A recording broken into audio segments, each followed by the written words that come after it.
Had we but world enough and time, this coyness lady were no crime. We would sit down and think which way to walk and pass our long love's day. Are the beginning lines of one of the most popular love poems in English literature, Andrew Marvel's To His Coy Mistress. But as soon as uh, I have named it a love poem, I must hasten to add that it has some other more interesting uh, categories associated to it. Generally, we study it as a metaphysical poem or part of metaphysical poetry, but it would be more appropriate to call it a cavalier poem. Cavaliers were actually late metaphysicals, if you would like to continue that tag, but they are often seen independently from this metaphysical group. Cavaliers were those courtiers, poets, politicians who stood in support of King Charles the First. Okay. Now, Andrew Marvel's lifespan is contained by the years 1621 to 1678, 1621 and 1678. This poem was published posthumously in 1681. Now, this is, apart from being a love poem and metaphysical or a cavalier poem, is also a carpe diem poem. Now, what is carpe diem? Carpe diem is a motto which means seize the day. SEIZ, seize the day. That is, make the most of your time. We have it in all languages, literatures, and cultures that don't waste time. Make the maximum of your time. But generally, we use this maxim to, to goad ourselves into studies, career, etc. But here, it is being used. This motif is being exploited to make someone hasten to make love with the narrator. So that is also important, without which there will be no procreation and the race probably won't exist. So the carpe diem means seize the day, don't delay, don't be idle. So the full phrase is carpe diem quam minima credula postero. It is seize the day without having trust on future. We have in Hindi kal kare so aaj kare so ab, generally attributed to Kabir, something like that.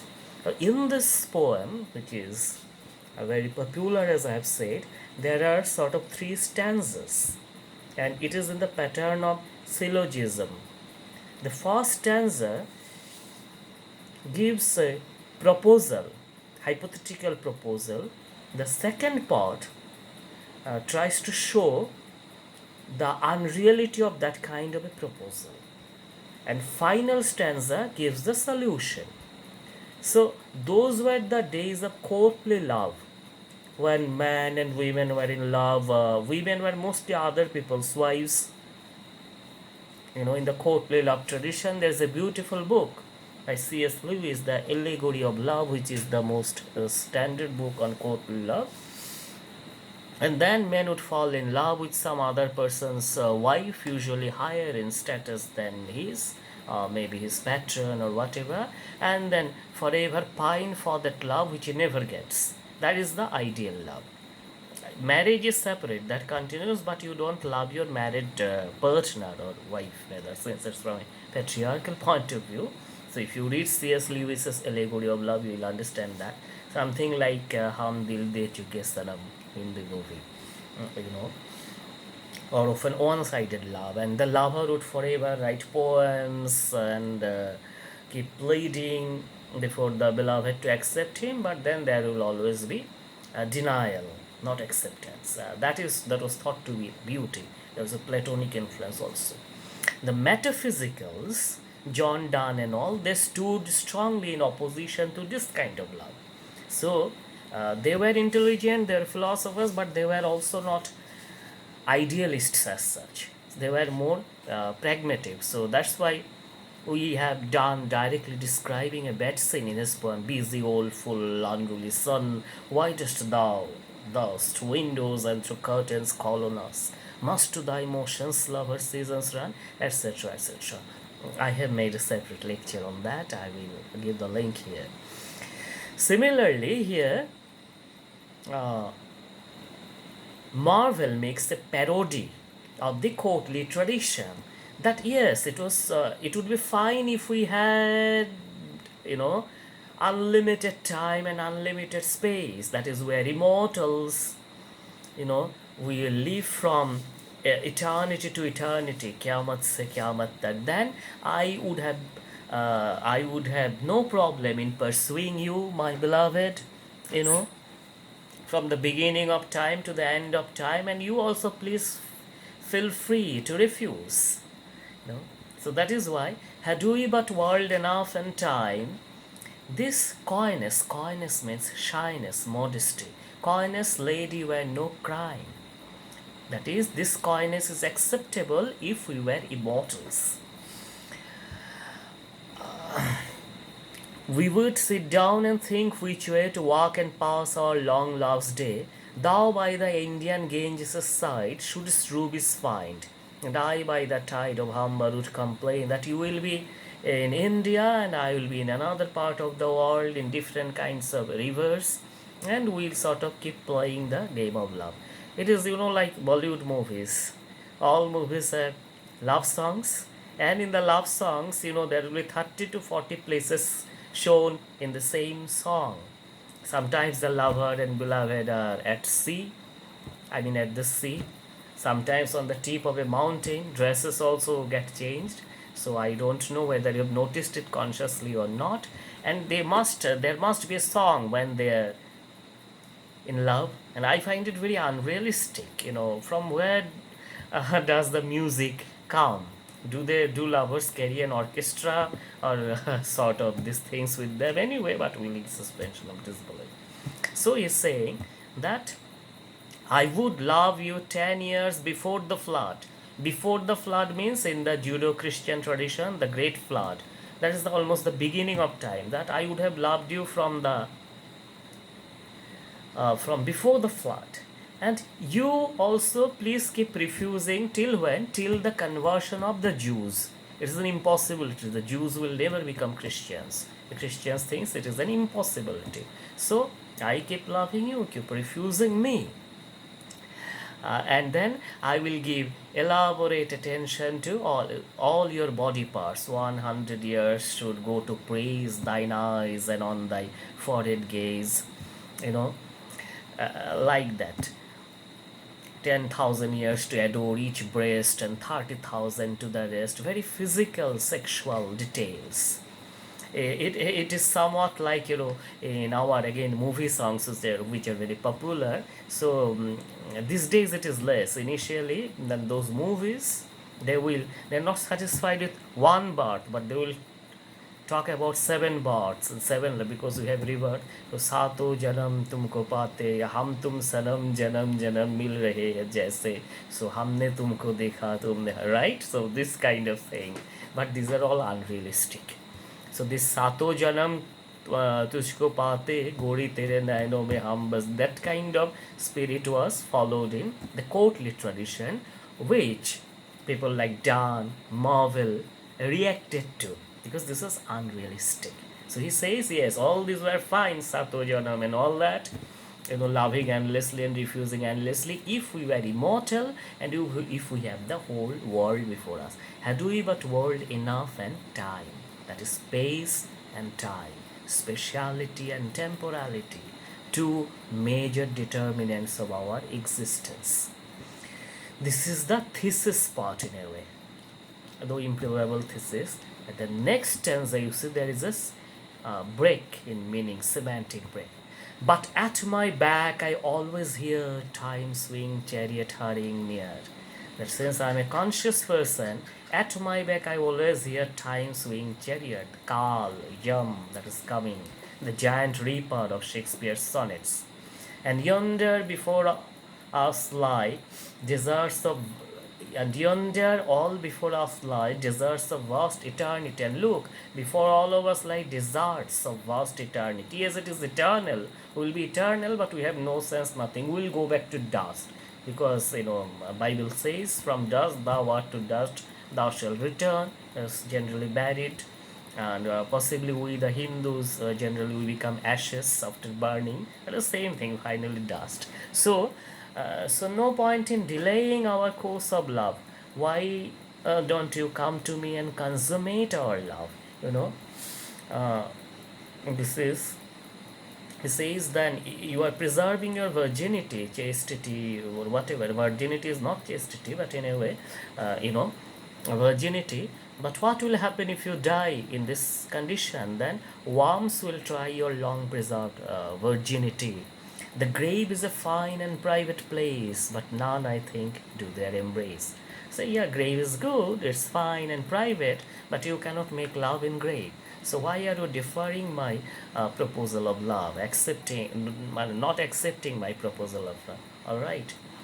Therefore, he says, now therefore, while the youthful hue sits on the skin like the morning dew, and while the willing soul transpires at every pore with instant fires, very explicit sexual, imagery.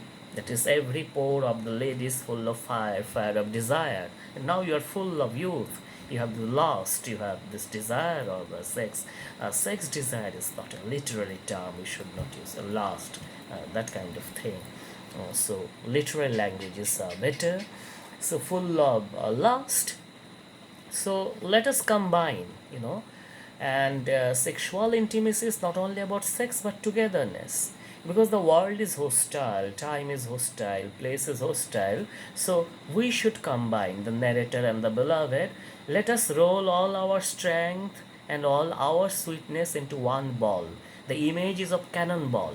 Just as cannonballs, you fire grum like that, and the tears to the toughest gates. Those days, we don't fire, but we know. So let us roll all our strength and all our sweetness into one ball. Strength and sweetness, generally male strength, female sweetness, but here he is talking in a very neutral way. Both have both, actually, as we now know.